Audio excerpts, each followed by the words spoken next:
भगवान की कथा क्या है? बोले भगवान की कथा मीठी मीठी कथा सुनते जाओ और इस भव रोगों की बहुत बड़ी दवा है।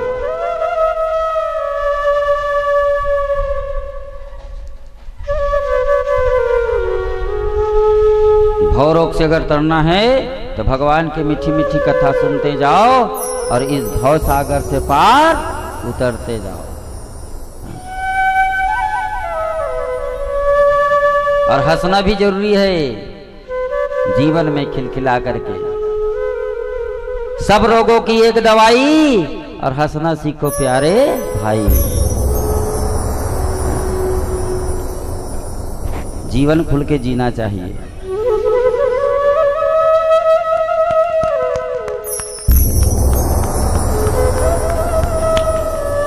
बोल भक्तवत्सल भगवान की जय।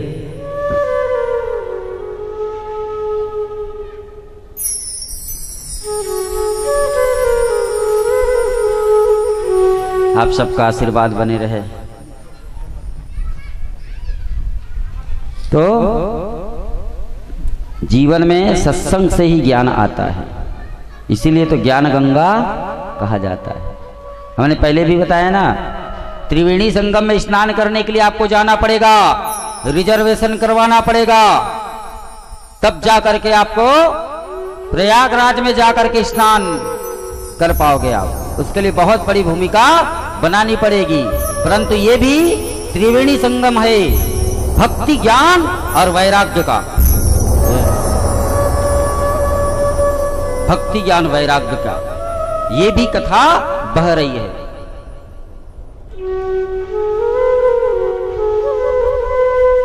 और पहले भी कहा कि वहां जाना पड़ेगा, गंगा आपके पास नहीं आएगी, लेकिन कथा को आप कहीं भी ले जा करके, बरसी में भी आप अपने जो बीत गए हैं बरसी भागवत के लिए, उसके मुक्ति के लिए गर्जना कर रही है। श्रीमद् भागवत की कथा मुक्ति प्रदान करती है।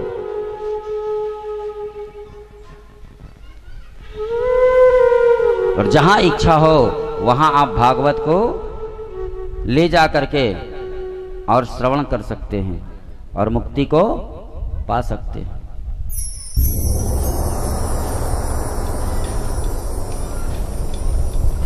पूर्वजों के कल्याण के लिए भी श्रीमद् भागवत की कथा होती है। जब मृत्यु के बाद भगवान की कथा सुनाई जाती है तो उनको मोक्ष प्राप्त होता है। तो हम तो जीते जी भगवान की कथा सुन रहे हैं, हमको तो ऐसे ही मोक्ष मिल जाएगा। समय का लाभ उठा लेना चाहिए।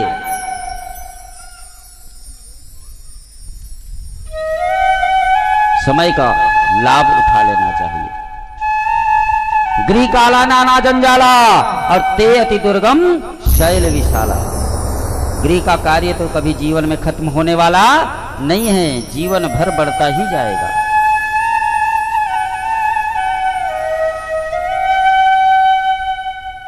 तो कल्याण कर लेना चाहिए। जो मरने के बाद जीवन भर पाप ही पाप किया है, विकराल भूत प्रेत बनकर के डोलते रहते हैं इधर उधर। जब ऐसों को भगवान तार सकते हैं तो हम तो इस अवसर का लाभ उठा करके भगवान की कथा सुन रहे हैं, तो हमको कैसे लाभ नहीं मिलेगा। हमने पहले ही कहा ना, भजन और भोजन में ज्यादा अंतर नहीं है। जैसे भोजन करना हमको जरूरी है, परंतु भोजन में मात्रा लगा हुआ है। भोजन हमेशा मात्रा से करना चाहिए, नहीं वरना आपका तबीयत बिगड़ जाएगा। इसलिए उसमें मात्रा लगा है भो में। वो मात्रा हमको बताती है कि हमारे शरीर को जितना आवश्यकता है उतना करो। और भजन में कोई मात्रा नहीं लगा है। भजना सुबेरे उठ करके शाम तक के लगे रहो, उससे आपको कभी कुछ होने वाला नहीं है, उससे आपका कल्याण ही होने वाला है। भोजन अगर आप सुबह से शाम तक करोगे तो तबीयत बिगड़ जाएगी। और भजन अगर आपने सुबह से शाम तक किया तो वो आपको मोक्ष तक पहुंचा करके छोड़ेगी। बस यही अंतर है।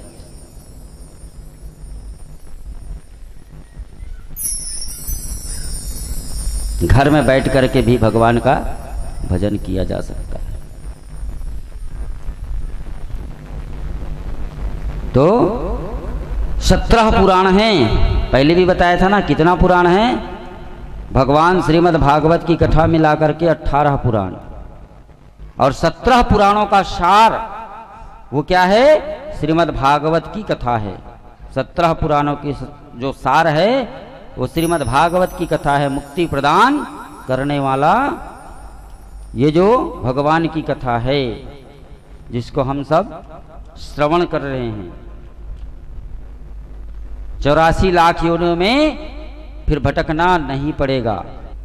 सत्संग से ही मन है वो शांत रहता है। घर में रहो तो मन विचलित रहता है, लेकिन भगवान की कथा में चले जाओ तो मन शांत रहता है। साफ करने वाले वो भी हैं। और भगवान की कथा को मन लगा करके सुनो और जीवन में उतारोगे तो आपका जीवन भी शुद्ध हो जाएगा, स्वच्छ हो जाएगा। और नगर पंचायत के लोग भी सरकार की सेवा करते हैं और हम भी ये ऊपर वाले सरकार की सेवा करते हैं। वो भी अपने सरकार के कार्य में कार्यरत है और हम भी अपने सरकार की सेवा में कार्यरत हैं। ये भागवत की कथा और जो भक्त हैं भगवान की जो भक्ति करते हैं, भगवान की जो सत्संग में जाकर के समय भगवान को देते हैं, सिंपल सा फंडा है। आप भगवान को समय दोगे तो ही भगवान आपको समय देगा। आप भगवान को ही समय नहीं दोगे तो भगवान भी आपसे दूर ही रहेगा। तब दौड़ करके भगवान के दरबार में आकर के कहे, प्रभु अब आप ही एक सहारा हैं, आप रक्षा कीजिए। तो हम क्या करते हैं? अपनी पूरी ताकत लगा करके पूरा उलझा करके भगवान के पास में आते हैं। जब पूरा कार्य उलझ जाता है, कोई कार्य है भक्ति और ये है विश्वास, अटल रखना चाहिए। भक्ति जरूरी है।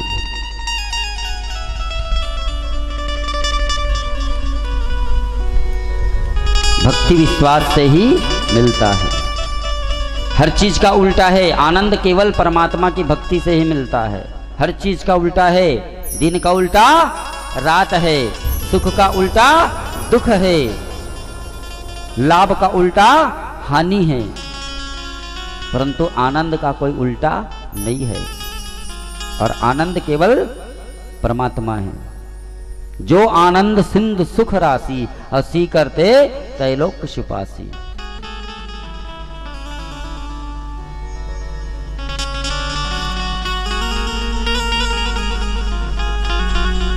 तो ये जो विषय है ना, विषयों के उपभोग में हम खो जाते हैं, परंतु परमात्मा को हम याद नहीं करते। आपको ज्ञान कराती है, हमको सिखाती है। तो भगवान के लिए भी हमको समय निकाल लेना चाहिए। इसीलिए कहा गया है क्या? सच्चे हृदय से श्याम का सुमिरन किया करो, सच्चे हृदय से श्याम का सुमिरन किया करो, सच्चे हृदय से श्याम का सुमिरन किया करो, सच्चे हृदय से श्याम का सुमिरन किया करो, सच्चे हृदय से श्याम का सुमिरन किया करो। जी भर के श्याम नाम का, जी भर के श्याम नाम का प्याला पिया करो, सच्चे हृदय से श्याम का सुमिरन किया करो, सच्चे हृदय से श्याम का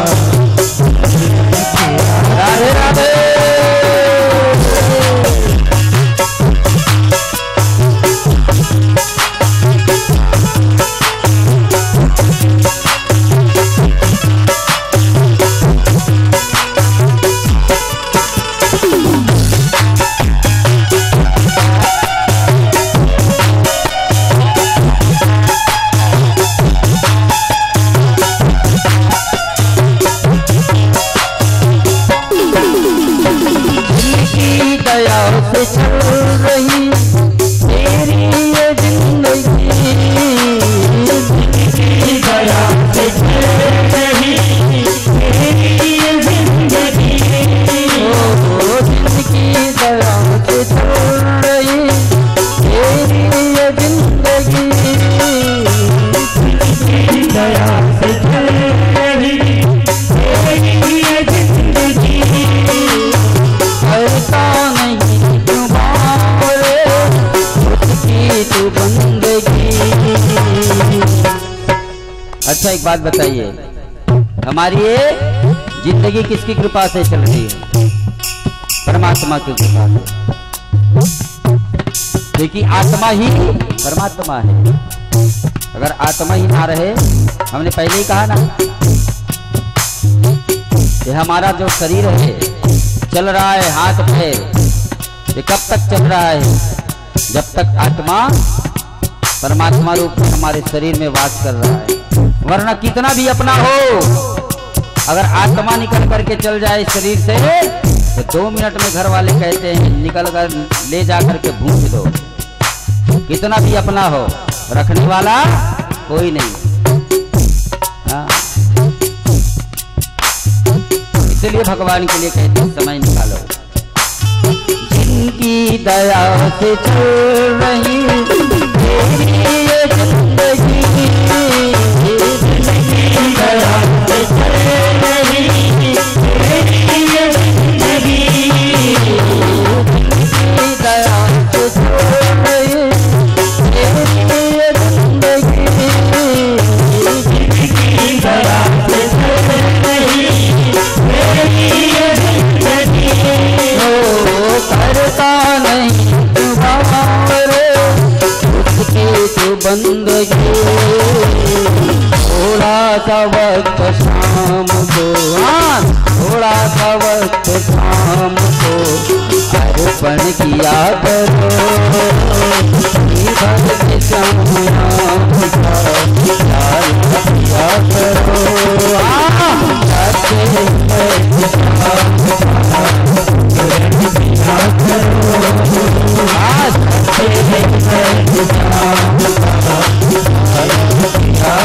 राधे राधे।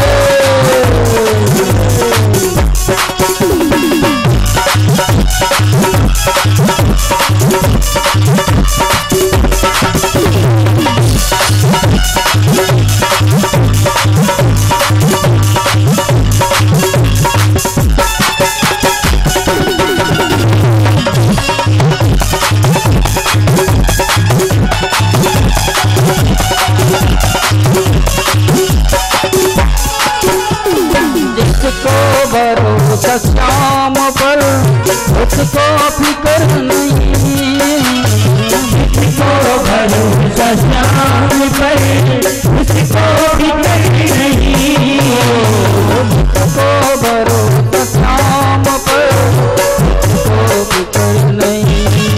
देखिए प्रभु के ऊपर भरोसा सबसे बड़ी बात है। भरोसो दृढ़ इन चरणन तेरो, अगर एक बार भगवान के ऊपर आपने भरोसा कर लिया तो भरोसा को कभी टिकाना मत, क्योंकि वो परीक्षा बहुत लेता है। क्योंकि टेढ़ी टांग वाला है ना, ये कभी ठीक से खड़ा भी नहीं होता है। हाँ, हमने पहले भी कहा ना, राम जी सीधे सीधे हैं। कहीं भी राम जी को देखो सीधा खड़ा आपको मिलेगा, राम जी को कहीं भी देख लो, परंतु इसको कहीं भी जा करके देख लो कभी सीधा खड़ा नहीं होता है। हाँ, राम जी का नाम बहुत सीधा है, राम कहने में कोई दिक्कत नहीं, परंतु इसका नाम ही टेढ़ा है, कृष्ण। ये भी लटपटा जाता है हमारा। हाँ, पैर भी खड़े होंगे तो मोड़ करके, गर्दन टेढ़ी, कमर टेढ़ा, पैर टेढ़ा, हाथ टेढ़ा, ऊपर से नीचे तक पूरा टेढ़ा है। इसलिए इसकी भक्ति आसानी से नहीं मिलती है। यही बात कहा गया है, भरोसा रखो। इसको भरोसा शाम पर उसको फिक्र नहीं, इसको भरोसा शाम पर उसको फिक्र नहीं,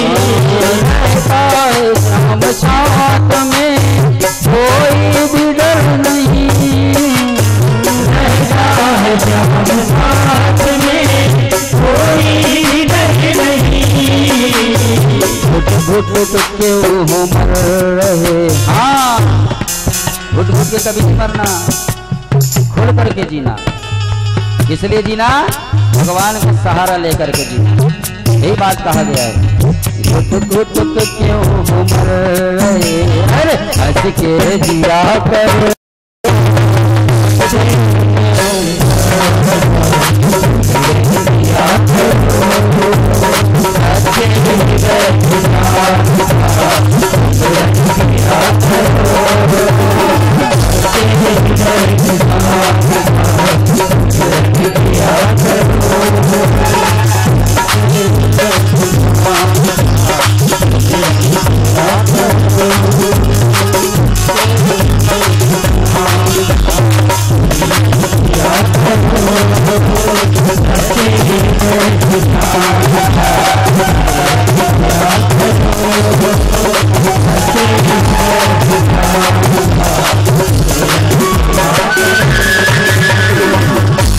वृंदावन बिहारी लाल की। मन में कभी छल छिद्र ना रखो।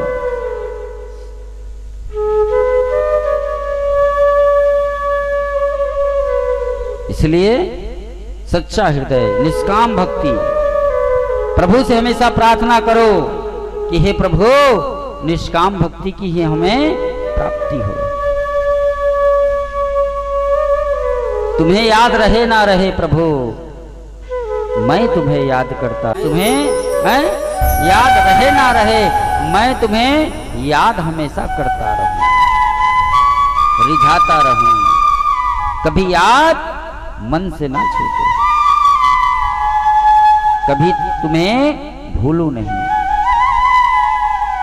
क्योंकि मुझे मालूम है मैंने बहुत अपराध किए हैं, लेकिन आपका नाम भक्त वत्सल है प्रभु, भक्त वत्सल, पतित पावन है, जो पतितों पर भी कृपा करते हैं।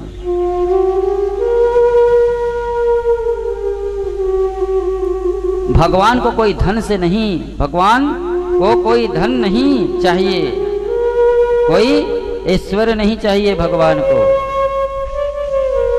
सिर्फ भाव मांगते हैं भगवान। किसके भूखे हैं? भाव के। कि भाव का भूखा हूं मैं और भाव ही एक सारे, भाव भजो मुझे तो भाव से बेड़ा पारे।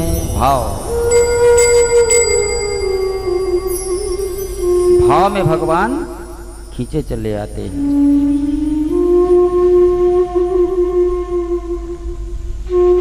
ऐसे ही एक उड़ीसा प्रांत का एक कथा है महाराज। श्री जगन्नाथ मंदिर में ठाकुर जी का एक भक्त रहता था, नाम है दास्या बावरी।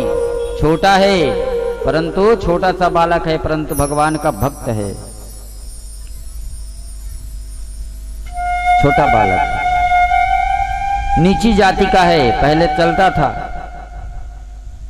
कि मंदिर में प्रवेश नहीं कर सकता है, तो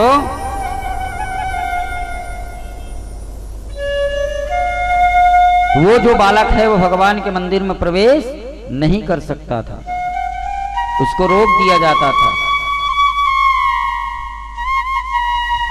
तो बेचारा दास्या बावरी मंदिर के बाहर खड़ा हो जाता था और खड़ा हो करके वह ठाकुर जी का दूर से ही दर्शन किया करता था, याद करता था। गर्मियों का समय था, ऐसे आम का मौसम था। सोचा दास्या बावरी छोटा सा बालक कि चलो ठाकुर जी को आम खिलाया जाए, गर्मी का मौसम है, आम लेकर के जाऊं। तो दास्या बावरी लेकर के आया एक टोकरी में आम, ठाकुर जी के लिए सुंदर फल सजा करके, और बाहर खड़ा हो गया मंदिर में। और जैसे ही खड़ा हुआ, मंदिर में पंडित जी जा रहे थे, उसी से कहा महाराज आप जा रहे हो तो आप मेरे फलों को अंदर पहुंचा दोगे। ठाकुर जी के समक्ष पहुंचा दो मेरा फल। पंडित जी ने कहा, अरे मूर्ख, तू जैसे का नीचे जाति का और फल ठाकुर जी खाएंगे। धुतकार दिया, चल भाग यहां से, मैं भगवान को कैसे खिला सकता हूं, चलो जाओ यहां से। अब क्या कर सकता है उस समय बालक वहीं पर खड़ा रहा, कोई बात नहीं, मैं अंदर नहीं जा सकता तो अपने ठाकुर जी को यहीं से तो भोग लगा सकता हूं, यहीं मैं खिला सकता हूं। और टोकरी से फल लिया और आंख बंद किया और उसने मंदिर के, भगवान के मंदिर की तरफ उस फल को आंख बंद करके भगवान का ध्यान किया और उस फल को भगवान को मन से कहा, प्रभु ये फल आप ग्रहण कीजिए।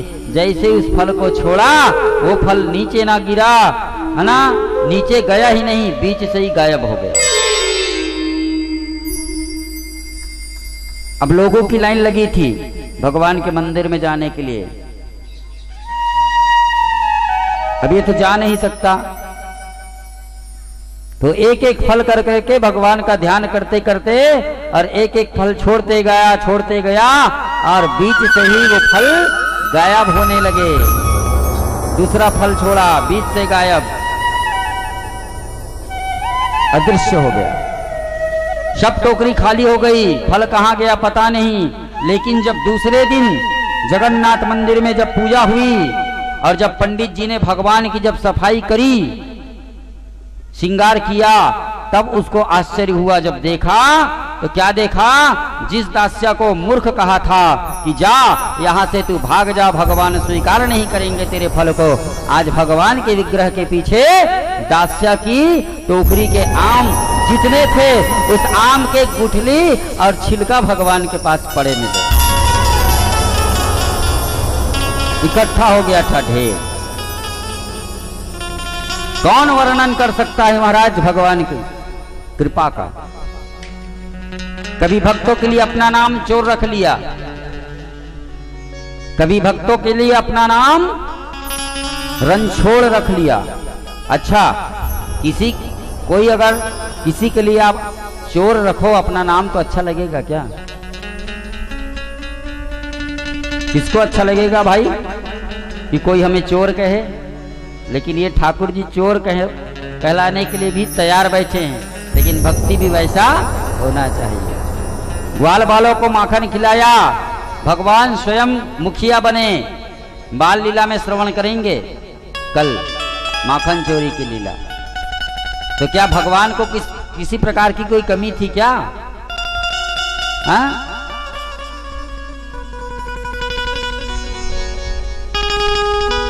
नंद बाबा के पास तो लाखों गैया थे, क्या कमी थी दूध दही मक्खन की, फिर चोरी करने क्यों गए?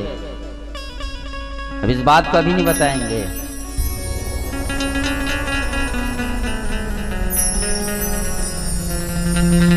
तो भक्तों के लिए भगवान चोर बन जाते हैं।